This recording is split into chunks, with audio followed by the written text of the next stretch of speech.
Hi Booktube, it's Amy. I'm here with my Friday reads. It's been a couple of weeks, I guess, since I did one of these. June was not a great reading month for me. I barely read anything at all. I just struggled to really get into anything, to have the concentration and motivation to pick up a book, which felt incredibly bizarre because that has only happened to me once or twice in my life before. And I think I only read 2 or 3 books in the entire month of June.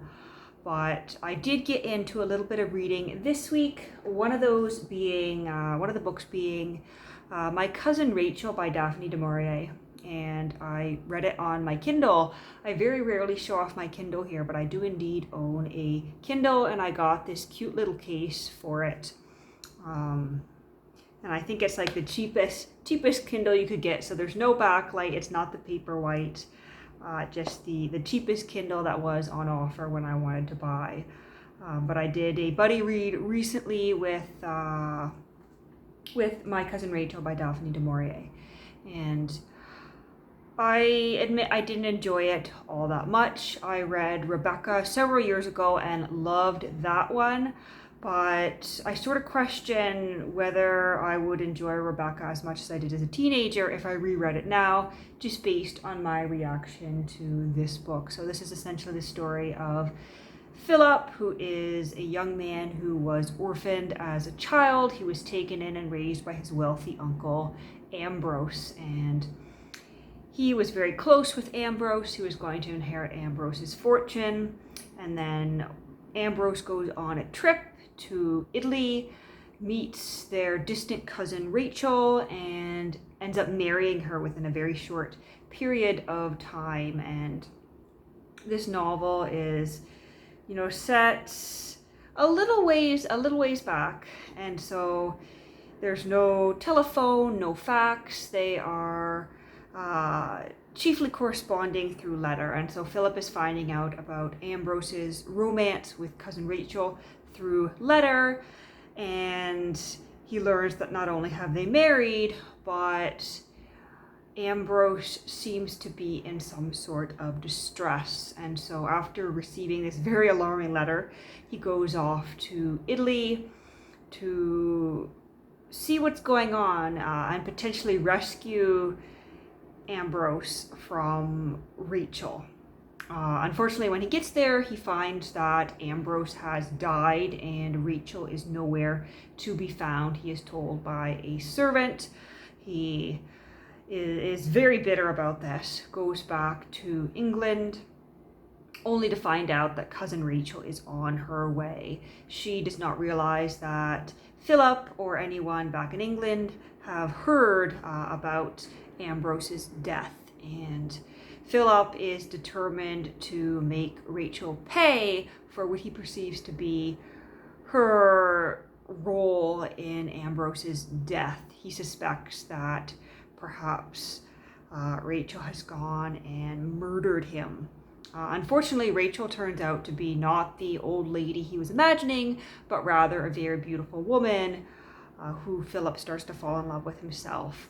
And I admit I liked the initial premise. I thought it was all right, but I struggled to keep my interest, and I wasn't too thrilled with the ending either. So I read that one, and I started today reading a little bit of Boswells Life of Johnson. Matthew from Mayberry Book Club is reading this throughout the month of July, and he'll be posting videos about it. I don't think I intend to post videos, but I thought it would be interesting to pick this up and to read along as well. I'm interested in this mainly because in a lot of things that I read in the month of May, Johnson came up several times, and so it'll certainly be interesting to read about him and his life from Boswell's perspective. So I've got that, and I don't expect to actually finish this in July. I'm not going to try to give myself a daily or a weekly page goal. Rather, I am going to try to allot a half hour per day to reading this. and sort of ease myself back into reading something, because as I said, I've been having a little bit of difficulty focusing on reading anything at the moment. I'm sort of in this headspace where I don't want to read, I don't want to watch Netflix. I am sick to death of staring at my phone, and I find myself unable to do almost anything. Which is why this is kind of random, but I've ordered a watercolor paint set, and I'm going to see if that will motivate me to do something. I sort of have a desire to do that, and I haven't done that since I was a kid. We'll see if that gets me back into the right headspace to start being productive again. And then last night I pulled this off the shelf because I had a desire to reread it. Simone de Beauvoir's The Mandarins.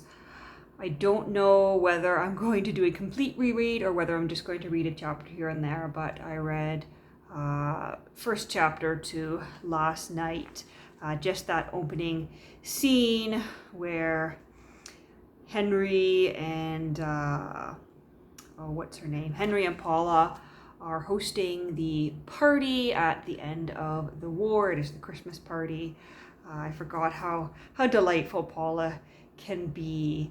Her favorite color is violet, and so she only wears violet. Her apartment is violet. She's very particular about how it's decorated, and she is a retired professional singer who has devoted her life to Henry. They have been together, not married, but they've been together for 10 years, and because of the events of the war, Henry ended up moving in with Paula, but now that things are opening up, borders are opening, the war is winding to a close, Paris has been liberated, he is very much wanting to leave. In fact, he doesn't believe he's in love with Paula any longer. He wants to make an excuse to get away from her. He has grand plans to travel in the parts of Europe that have been liberated. He just wants to be somewhere else. And you know, it's not really a comparable situation, but as I'm reading this, there's certain lines, just this idea that Henry had been trapped in this one place for 4 years, and now he finally has the ability to go somewhere, to be somewhere else. Now, what does he say here? It was enough to say to himself, I won't be here anymore, I'll be somewhere else, somewhere else. Those words were more wonderful than even the most wonderful names.